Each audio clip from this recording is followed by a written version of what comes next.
dia akan diberikan rezeki oleh Allah dengan jalan yang tidak disangka-sangka. Rezekinya datang dengan cara yang tidak disangka-sangka. Gajinya mungkin kecil, tapi penghasilannya gede. Kan itu yang penting. Gaji dan penghasilan kan lain tuh. Boleh jadi gaji kecil, asal penghasilan gede, kan nikmat hidup itu. Nah, penghasilan ini ada yang bisa kita perkirakan. Bisa kita perkirakan. Misalnya gaji itu tadi. Kalau saya kerja, gaji saya begini. Ada rezeki yang masuk min haitsu la yahtasib. Tidak kita sangka-sangka, tidak kita duga-duga, tahu-tahu ada saja rezeki. Datang orang bawa persoalan yang mendatangkan hasil. Sebab rezeki, jodoh, maut memang seperti bayangan. Kita uber-uber dia lari, kita diem dia diem. Kan gemesin itu. Bayang-bayang itu begitu. Kita kejar, dia lari. Rezeki juga begitu. Kita diam, dia diam. Setengah mati yang namanya rezeki kita cari, kita uber. Ngobek sampai ratusan bohong kita kerjain. Tapi memang belum waktunya, ya sulit untuk tembus. Tapi kadang-kadang giliran kita nongkrong di rumah, datang orang bawain rezeki. Itulah yang namanya rezeki. Tapi ini untuk orang yang bertakwa. Kalau tidak punya kredibilitas takwa, jangan lalu pakai ayat ini. Diberikan Allah dengan rezeki dengan jalan yang tidak disangka. Kan ada ayatnya dah. Kita mah manteng aja di rumah dah.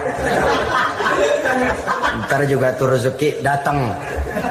Ini fasilitas yang diberikan kepada orang yang wa may yattaqillah, bertakwa kepada Allah, yarzuqhu min haitsu la yahtasib, diberikan rezeki dengan cara yang tidak disangka-sangkanya. Maka kadar ketakwaan jangan membuat kita buruk sangka. Tuh orang ya nggak kemana-mana, duitnya ada aja. Kalau dia takwa, Allah berikan jalan keluar.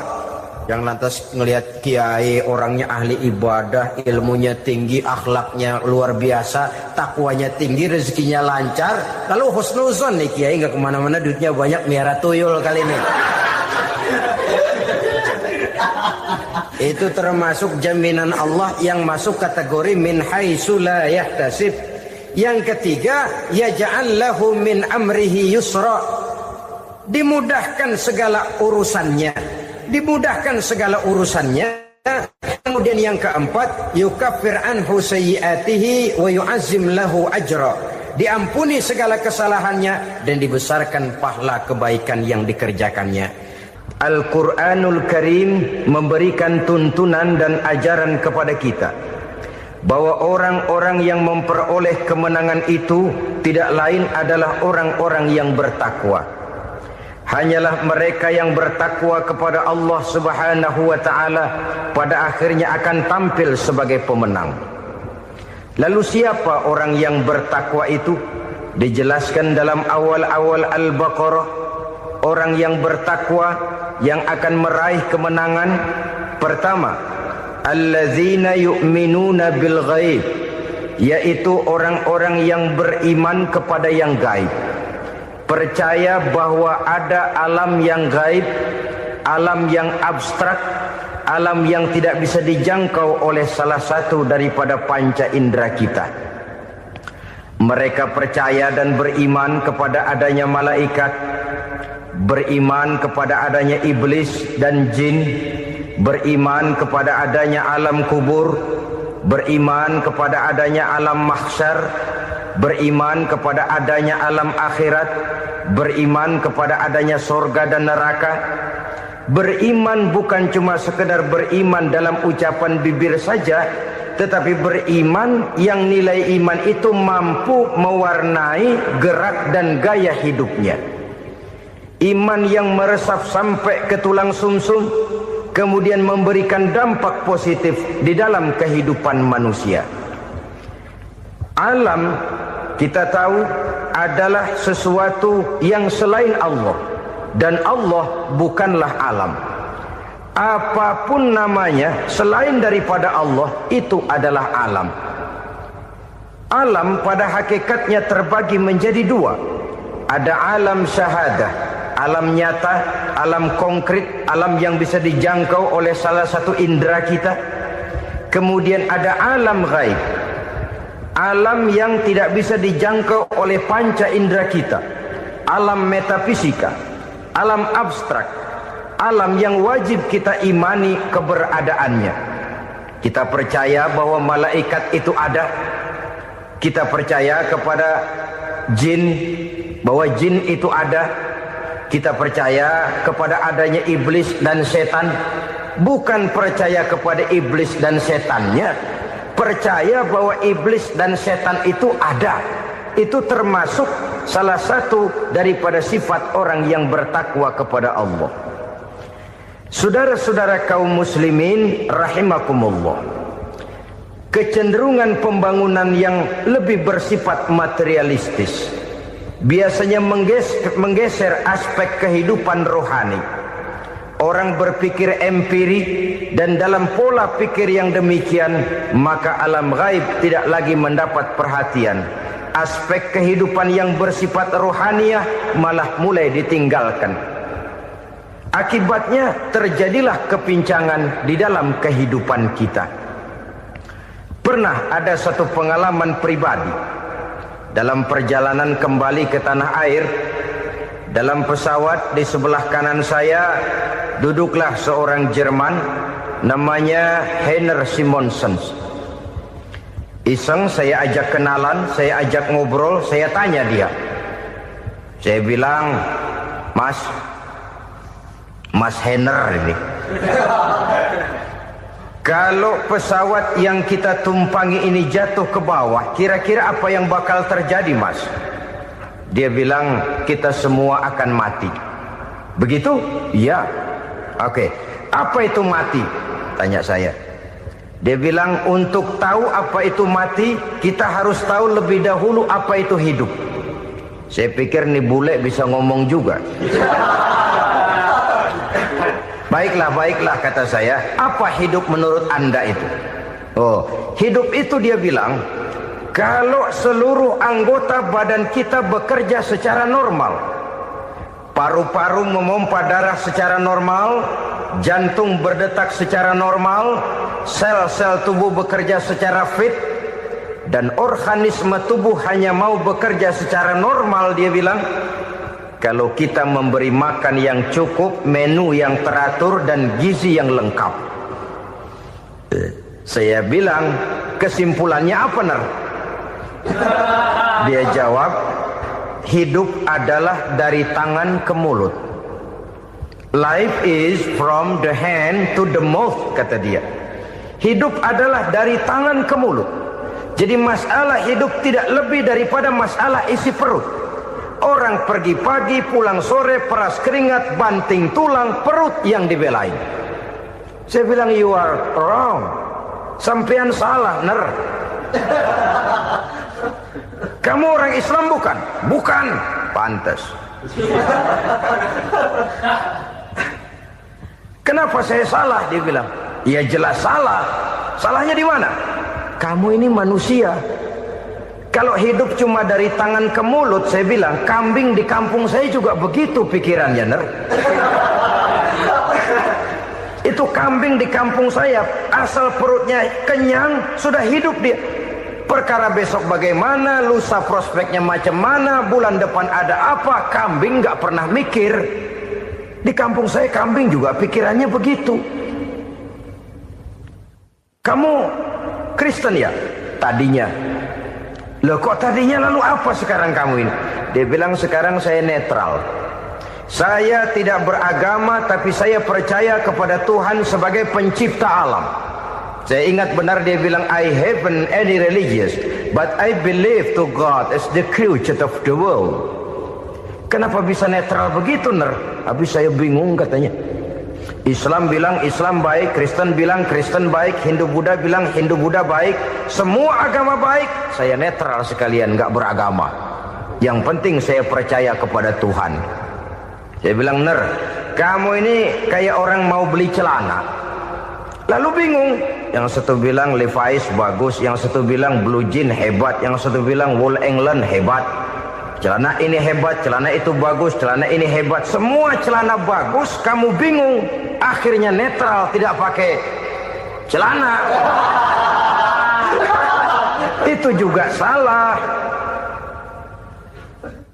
Saya pikir-pikir, kemudian saya melihat bahwa dua pola berpikir Henner ini nampaknya sudah mulai menggejala di lingkungan masyarakat bangsa kita. Disadari atau tidak, secara jujur kita harus berkata, dua pola pemikiran Henner ini mulai berkembang di tengah masyarakat bangsa kita. Pertama, pola pikir materialisme. Hidup adalah dari tangan ke mulut. Masalah hidup tidak lebih masalah isi perut. Itu yang perlu dibela, dan disitulah arti kehidupan. Pergi pagi, pulang sore, peras keringat, banting tulang untuk mempertahankan perut. Kalau sudah kemari cara orang berpikir, maka buat apa percaya kepada yang gaib? Untuk apa sholat? Untuk apa puasa? Untuk apa zakat? Untuk apa menghadiri majelis taklim? Tanpa kepercayaan kepada yang gaib, hidup berjalan menurut alur empiris dan materialis. Kalau sudah ke sana cara orang berpikir, biasanya orang lalu cenderung menghalalkan segala cara. Hanyalah orang yang percaya bahwa akhirat ada. Hanyalah orang yang percaya bahwa alam kubur itu ada. Hanyalah orang yang percaya bahwa malaikat itu ada, hidupnya akan lebih terarah dan terkendali. Karena kepercayaan kepada yang gaib, yang merupakan fase daripada kehidupan setelah hidup yang sekarang ini, mewarnai gerak pribadi seseorang di dalam dia melakukan kegiatan hidupnya. Pola berpikir materialisme, disadari atau tidak, mulai menggejala di lingkungan masyarakat bangsa kita. Hidup tidak lebih dari urusan tangan ke mulut, mulut ke tangan, tangan ke mulut. Asal perut sudah kenyang, hiduplah sudah. Perkara bagaimana prospek hari yang akan datang, bagaimana akhirat, tidak jadi persoalan. Ini yang oleh Nabi diperingatkan, ad-dunya sijnul mu'min wa jannatul kafir. Dunia adalah penjara bagi orang beriman dan surga bagi orang kafir. Dulu di zaman Belanda hadis ini pernah disalah tafsirkan, disalah artikan, digunakan sebagai senjata untuk mengkebiri dan membuat impoten umat Islam. Sudahlah umat Islam gak usah macam-macam, kata Belanda. Dunia ini kan penjara buat orang Islam, surga buat orang kafir. Di penjara jangan bertingkah.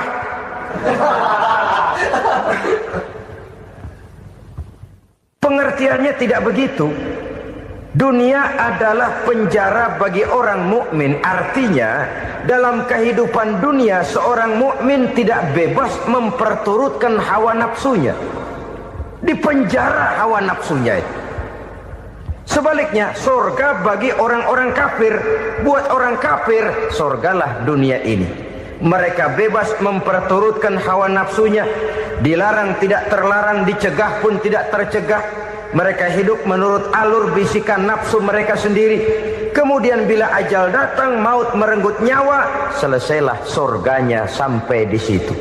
Maka bagi orang-orang yang tidak percaya kepada adanya akhirat, kepada adanya alam gaib, surganya sebatas umurnya. Sekali lagi, surganya sebatas umurnya. Bila umur selesai, ajal pun datang merenggut nyawa, selesailah sudah surganya sampai di situ. Alangkah pendeknya perjalanan orang-orang yang tidak percaya kepada alam gaib ini. Bagi kita mukmin, jikalau kita mampu memenjarakan hawa nafsu, kita bisa bahagia di dunia ini. Dan Islam memang tidak menyuruh kita sengsara di dunia. Raih dunia, kejar dunia, gapai dunia sebagai alat untuk mencapai kebahagiaan di akhirat nanti. Hidup adalah satu perjalanan panjang yang terbentang sejak kita terlahir dari alam rahim sampai kepada alam akhirat nanti. Andai kata kita gagal meraih kebahagiaan di dunia, toh kita masih punya akhirat. Tapi jangan jadi dalil yang melemahkan semangat. Biarin dah kita di dunia kebelangsak, yang penting akhirat. akhirnya dunia benar-benar kebelangsang. Bagaimana dunia ini bisa kita raih, dan bagaimana meraih dunia untuk menunjang kepentingan akhirat nanti. Yang kedua, dari pikiran Heiner yang saya lihat menggejala di lingkungan masyarakat bangsa kita, timbulnya manusia-manusia netral, seolah-olah Tuhan yes, agama no, sama Tuhan percaya, agama ogah. Tuhan ngangguk, giliran agama godeng. Padahal hampir dalam setiap ayat dalam Quran, kata-kata amanu biasanya bergandeng dengan wa amilus sholihat, iman dan amal soleh. Ini sebagai isyarat Tuhan dan agama jangan pernah dipisah-pisah. Apabila kita bertuhan, maka kita harus beragama. Apabila kita beragama, maka agama itu harus bersumberkan dari Tuhan yang kita imani itu. Tidak mungkin kita pisah, Tuhan yes, agama no. Sama Tuhan percaya tapi agama bikin sendiri. Sembayangnya cukup bengong 2 jam madep ngulon.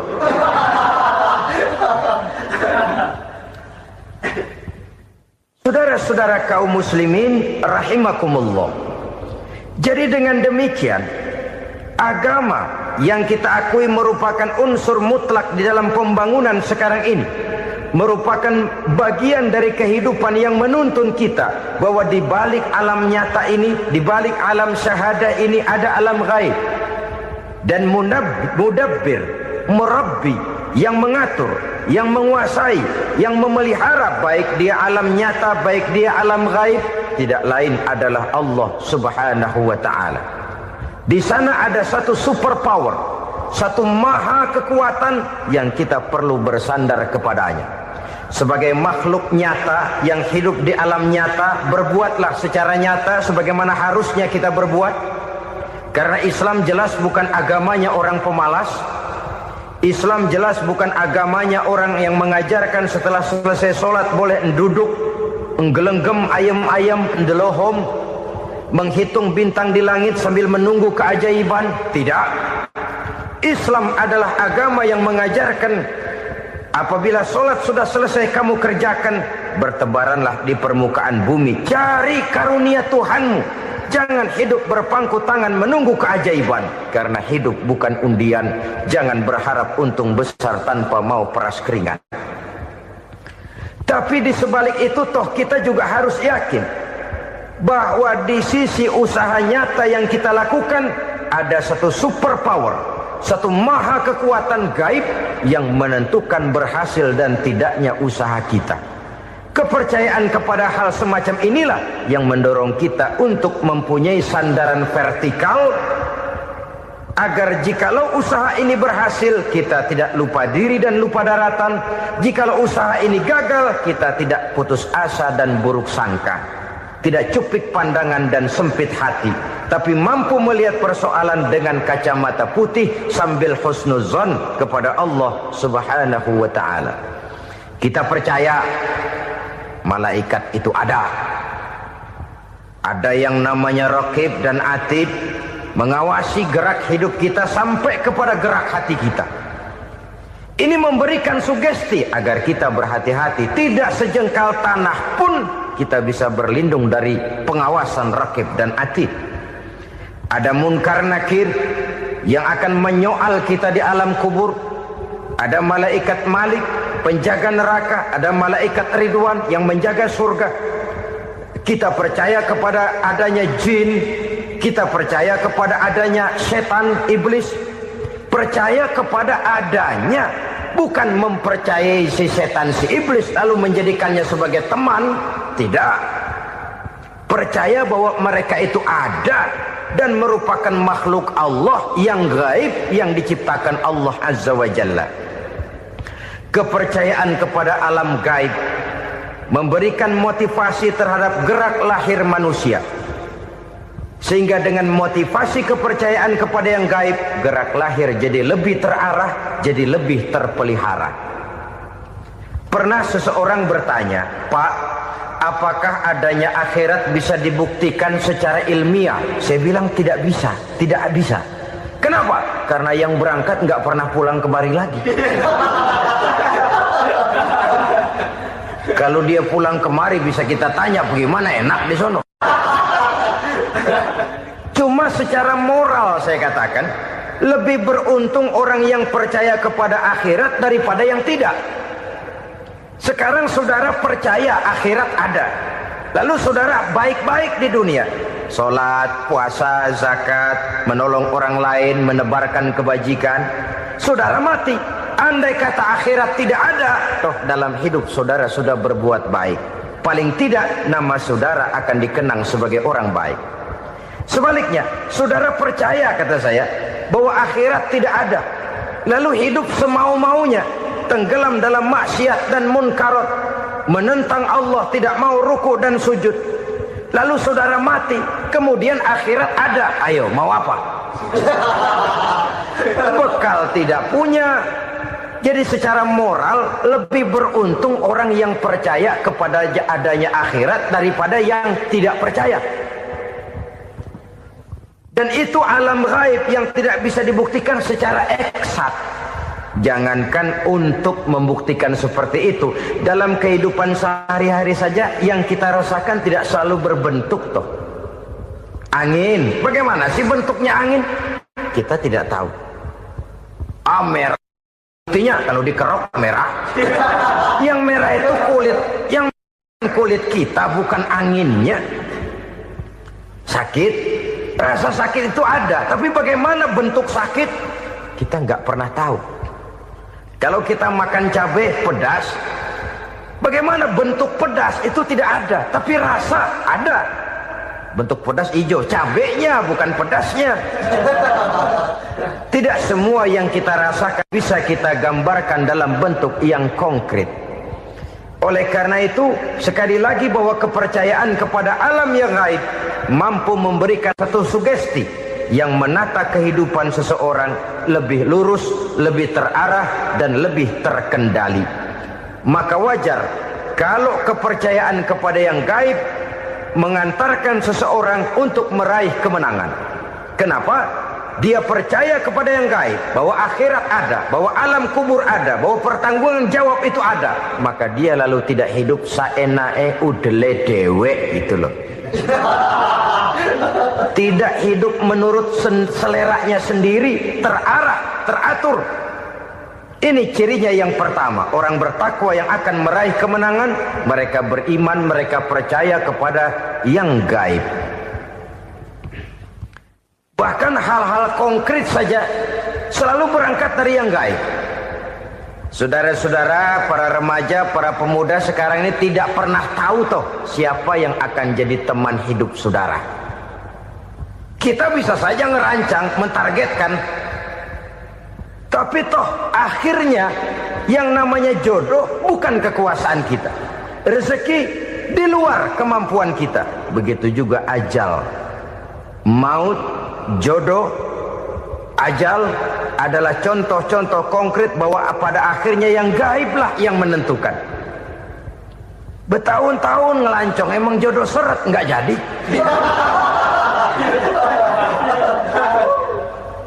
Begitu kenal baru setengah malam nginep ditangkap hansip kan.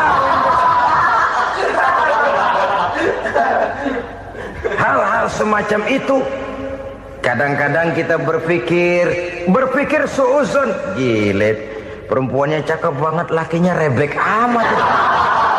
Memang begitulah jodohnya. Memang begitulah jodohnya. Saudara hadirin ma'asyiral muslimin yang saya hormati, jadi hal-hal yang konkret saja kita yakini sepenuhnya ditentukan oleh satu superpower yang gaib itu tadi. Dari sanalah segala ketentuan itu berangkat dan kesanalah segalanya akan kembali. Maka kepercayaan kepada yang gaib meluruskan gerak hidup seseorang dan itu akan mengantarkan dia kepada meraih kemenangan. Satu. Yang kedua, wa yuqimuna shalah. Orang bertakwa yang akan meraih kemenangan itu adalah orang-orang yang mendirikan sholat. Kenapa sholat mengantarkan orang untuk meraih kemenangan? Yang jelas, inna sholata tanha anil fahsya'i wal munkar. Sholat mampu mencegah manusia dari perbuatan keji dan munkar. Banyak filsafat hidup yang terkandung di dalam solat ini.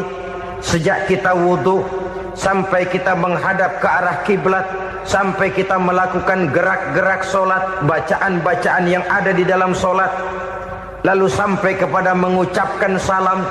Banyak filsafat hidup yang terkandung di dalam solat. Umpamanya saja, setelah takbiratul ihram, mulai kita dengan solat dalam posisi berdiri. Diajarkan dalam kitab-kitab fikih agar kita melihat ke arah tempat sujud. Ini kan filsafat kehidupan. Kalau kamu solat dalam posisi berdiri, lihat tempat sujud. Jangan solat mata jelalatan, sebab nanti bisa mengurangi kekhusyuan. Jadi wajar kalau ia dikatakan bahwa yang paling afdol adalah shaf yang di depan. Kenapa? Secara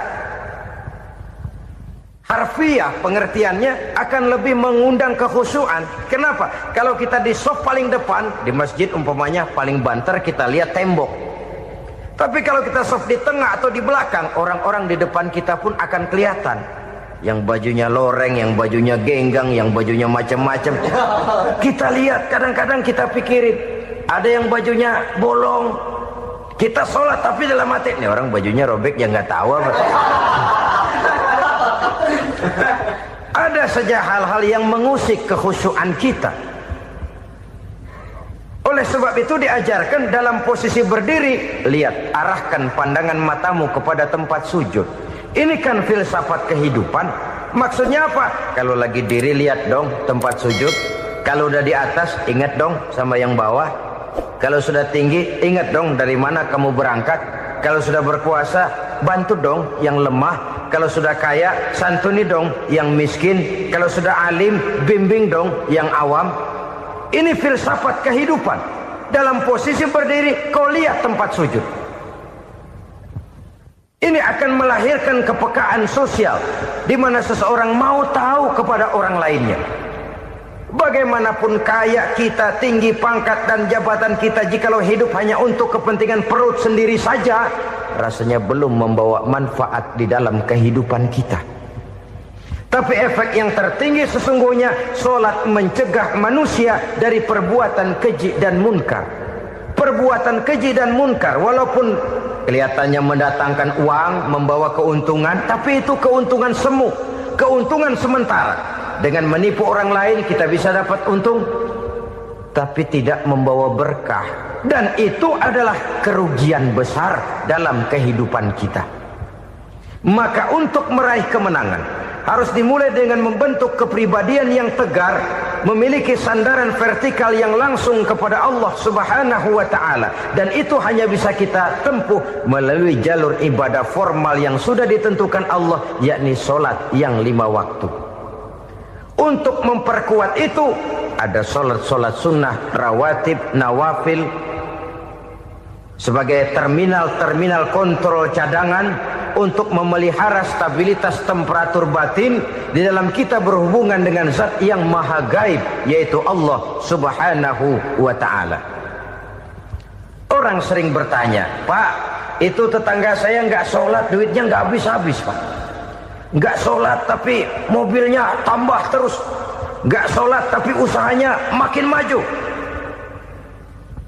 Tapi di sisi lain ada orang yang rajin sholat, rezekinya butak bener. Anaknya mana kurus, mana korengan.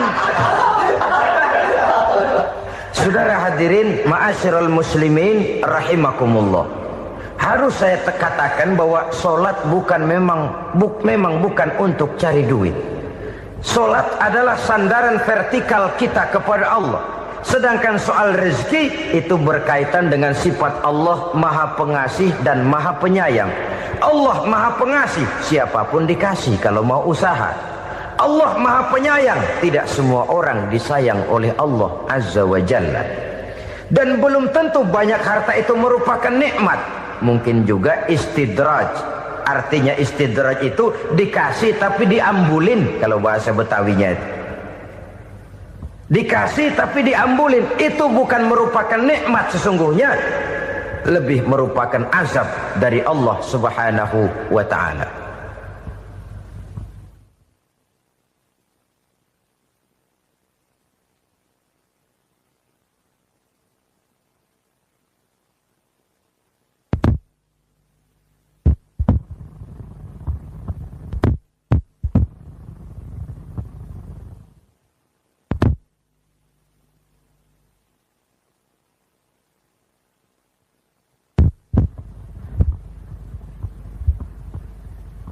agama, mempunyai sistem sholat.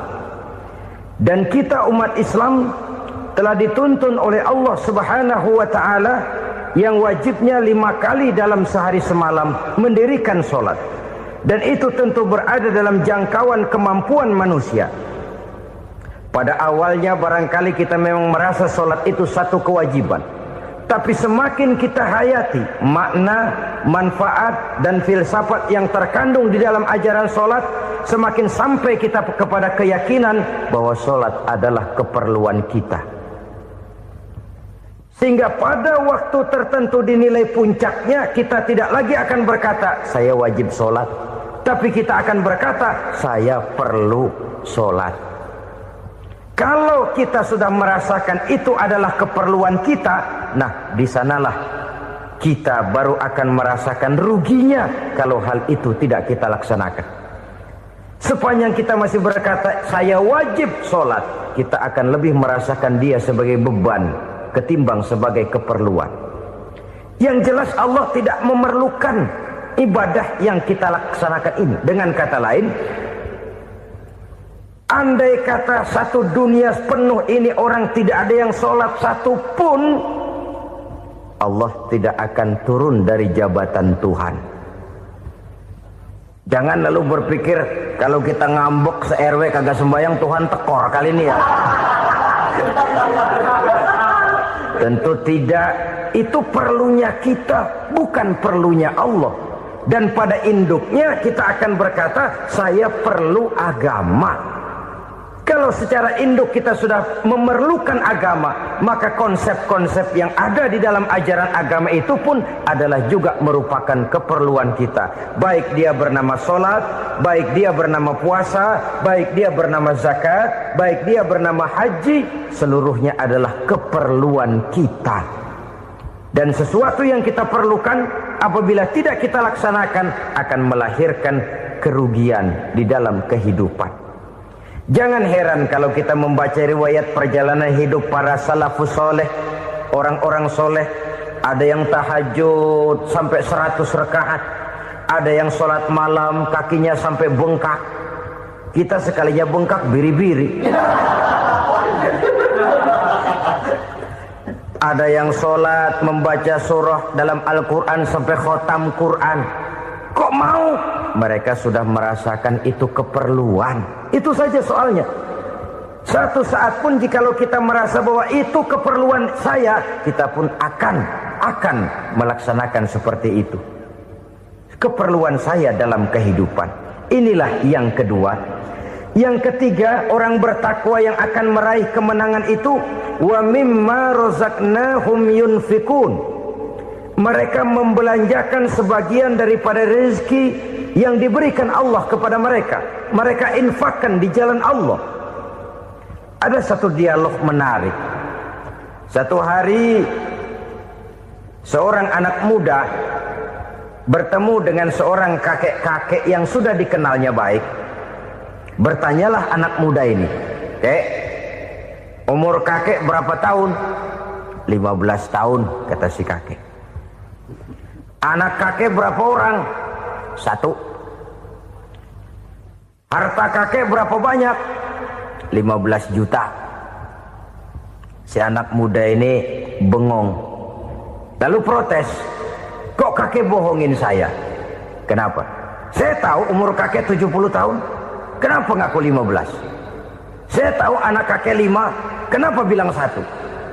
Saya tahu kakek miliuner, miliaran uang kakek. Kenapa ngaku cuma 15 juta? Begini, kata si kakek tadi.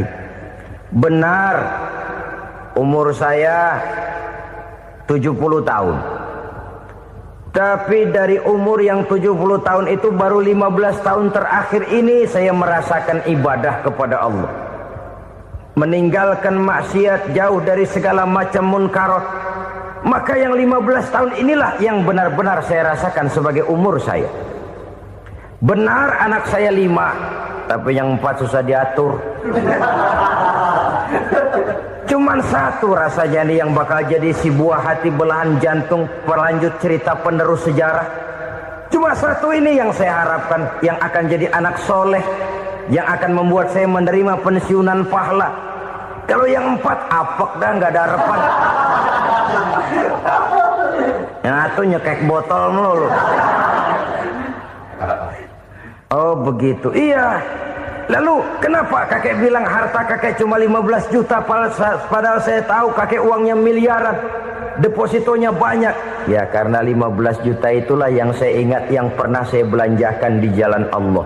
Saya merasa itulah harta saya yang sebenarnya. Yang miliaran yang saya simpan di bank kelak, kalau satu saat saya mati, akan jadi rebutan di antara anak-anak saya. Iya kalau anak saya soleh kayak yang satu ini. Kalau yang 4 tadi udah tulen dia bakal berantem dah berebut tuh. Jadi 15 juta yang saya belanjakan di jalan Allah inilah yang saya merasakan benar-benar harta saya yang sesungguhnya. Dialog ini patut menjadi bahan renungan kita bersama. Diberikan kita umur 40, 50, 60, 70, 80. Berapa tahun dari umur yang diberikan itu yang jalan mulus, yang kita gunakan untuk melaksanakan ibadah?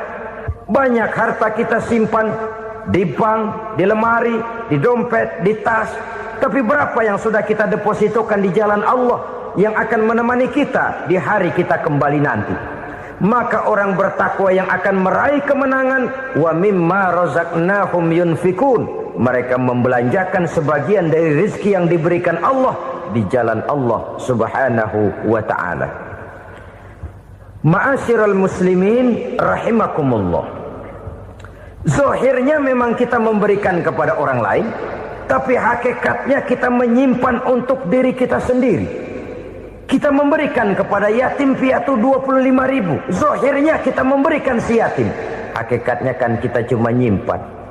Saya berikan, titip kepadamu, ini untuk saya di akhirat. Kau boleh belikan baju, kau boleh belikan untukmu makan, kau boleh bayarkan sekolahmu. Ini untuk saya. Hakikatnya kita nyumbang masjid 1 juta, zahirnya kita berikan kepada panitia masjid, tapi hakikatnya kan cuma titip 1 juta ya untuk saya di alam kubur nanti. Silahkan kau boleh belikan semen, ini uang, belikan besi, belikan pasir. Saya cuma sekedar titip untuk kepentingan saya. Hakikatnya kita cuma sekedar menitip. Sebagaimanapun pada hakikatnya, apapun yang kita miliki dalam kehidupan kan cuma sekedar hak guna pakai, bukan hak milik mutlak. Harta kita, rumah kita, kendaraan kita, kebun kita, pabrik kita, hak guna pakai saja. Hak milik mutlak cuma untuk Allah Subhanahu wa ta'ala. Saudara-saudara kaum muslimin rahimakumullah. Ini yang ketiga. Kemudian yang keempat, orang-orang bertakwa yang akan meraih kemenangan, allazina yu'minuna bima unzila ilaika.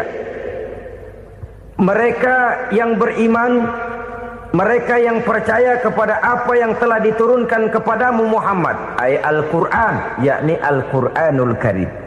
Setelah percaya kepada yang gaib, mendirikan solat, kemudian menginfakkan sebagian dari rezeki yang diberikan Allah, mereka juga lalu percaya kepada yang diturunkan terhadap Nabi, yaitu tidak lain Al-Quranul Karim. Sekali lagi di sini, percaya bukan hanya sekedar percaya saja, tetapi percaya lalu menjadikan Al-Quran itu sebagai pedoman hidup. Sebab memang Al-Quran itu adalah GBHM, garis-garis besar haluan muslim. Apa yang harus kita lakukan, apa yang harus tidak kita lakukan, bagaimana mestinya kita bertingkah laku dan berbuat, seluruhnya tercantum di dalam Al-Quranul Karim. Itu sebabnya ketika satu hari Aisyah ditanya bagaimana akhlak Rasul, beliau menjawab, kana Rasulullah sallallahu alaihi wasallam khuluquhul Quran. Akhlak daripada Rasulullah tidak lain adalah Al-Quran. Jawaban simpel ini memberikan gambaran bahwa keseluruhan daripada konsepsi Quran sudah diterjemahkan dalam kehidupan Rasulullah Sallallahu Alaihi Wasallam. Karena kita tahu akhlak adalah keseluruhan dari gerak hidup manusia. Sejak ia berpribadi, berumah tangga, bertetangga, bermasyarakat, sampai kepada berbangsa dan bernegara, Al-Quran tetap memberikan sentuhan nilainya. Oleh karenanya, orang-orang yang bertakwa adalah orang-orang yang menjadikan Al-Quran sebagai pedoman dalam kehidupannya. Dan kita yakini Al-Quran diturunkan kepada Nabi Muhammad bukan merupakan produk Nabi Muhammad. Isi dan redaksinya langsung dari Allah Subhanahu wa ta'ala. Kemudian cirinya yang kelima, orang bertakwa yang akan meraih kemenangan itu, wa ma unzila min qablika. Tidak hanya sekedar percaya kepada yang diturunkan terhadap Nabi Muhammad yaitu Al-Quran, mereka juga percaya kepada apa yang pernah diturunkan kepada para nabi, kepada para rasul sebelum Nabi Muhammad. Percaya kepada adanya suhuf, percaya kepada adanya Taurat, percaya kepada adanya Injil, percaya bahwa Allah dahulunya sudah menurunkan Taurat kepada Musa, percaya bahwa Allah sudah menurunkan Injil kepada Isa, percaya Injil ada, Taurat ada, diturunkan Allah untuk Isa dan Musa, tetapi tidak wajib mengamalkannya karena kita sudah diberikan Al-Quranul Karim. Ini yang perlu saya garis bawahi. Kita percaya Allah telah menurunkan Injil dahulu kepada Isa. Kita percaya bahwa Allah telah menurunkan Taurat dahulunya kepada Nabi Musa. Kadang-kadang ini dijadikan dalih, dikacaukan pengertiannya.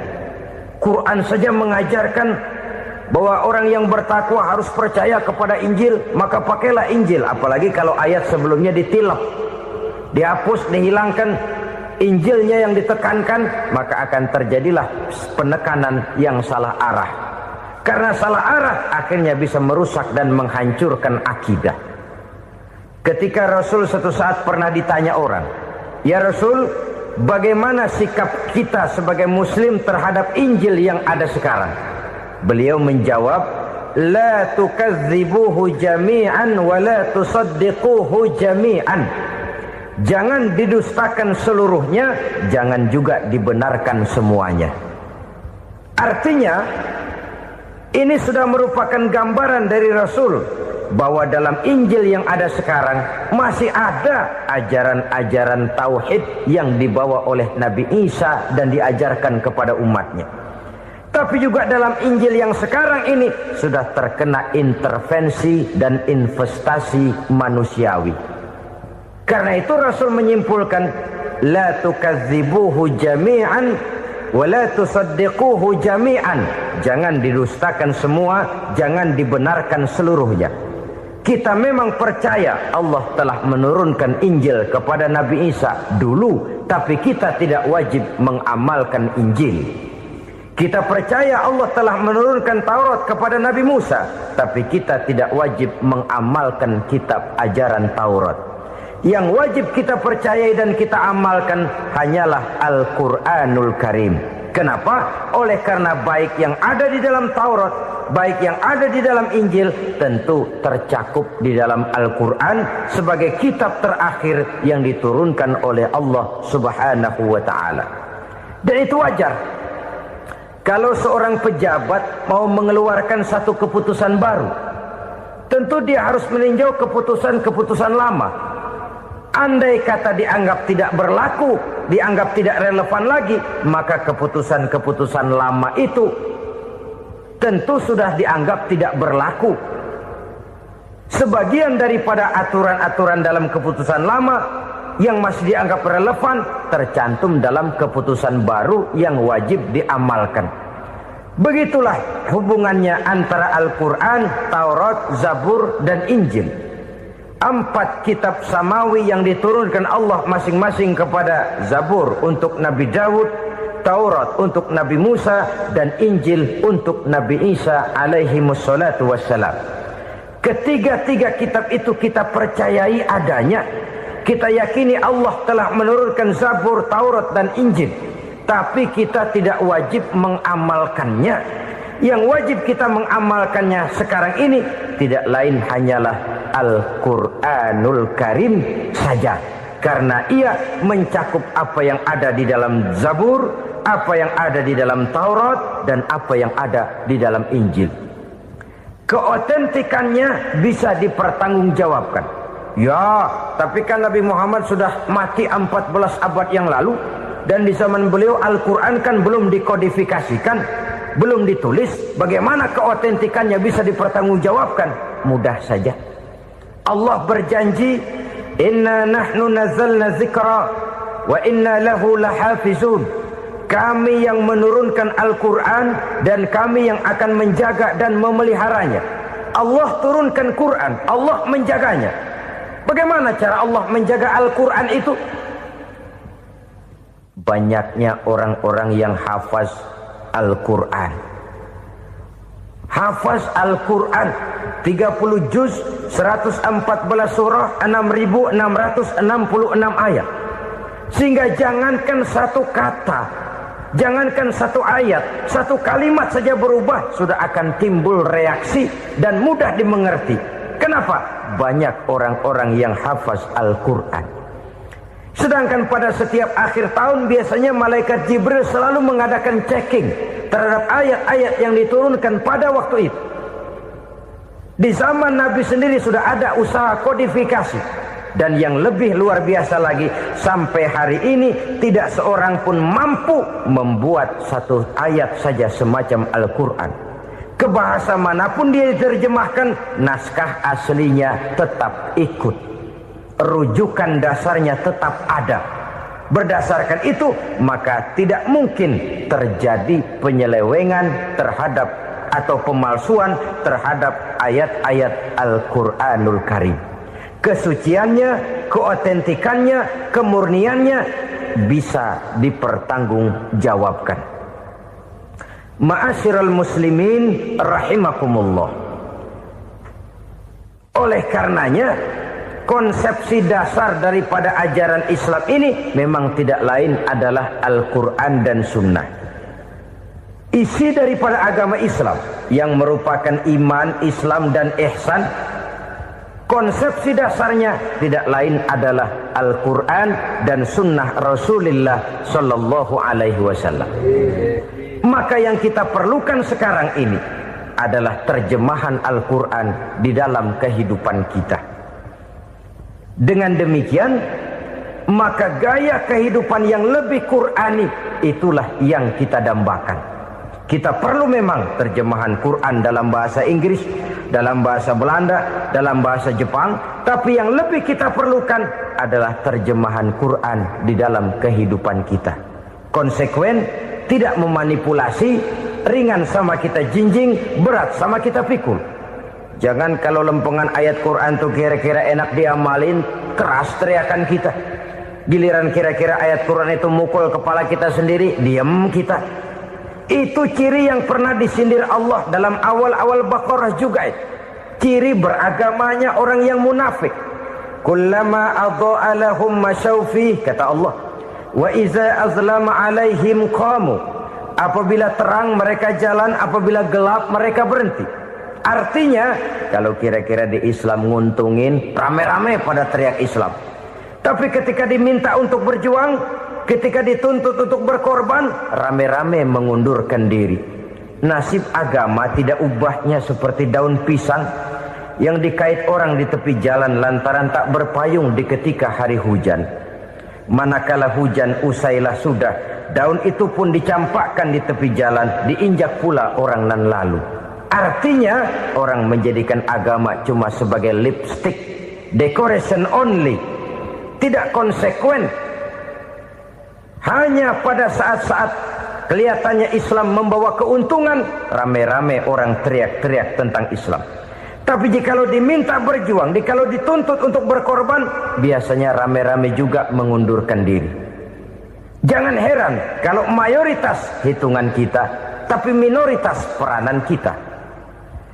Kuantitas kita dalam jumlah, tapi dalam kualitas kita lebih sering jadi penonton daripada jadi pemain.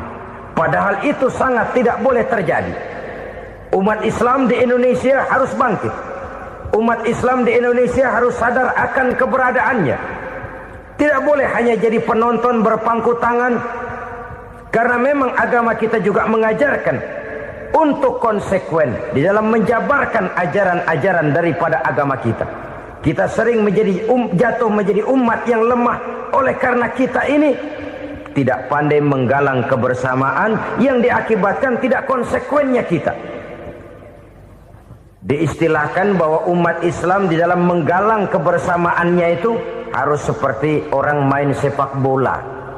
Saudara-saudara kan tahu orang main sepak bola itu. Orang main sepak bola, kalau pertandingan belum dimulai sih silakan saja kumpul di luar lapangan, atur strategi yang baik. Tapi kalau pertandingan sudah dimulai, turun ke lapangan hijau, jangan kumpul terus.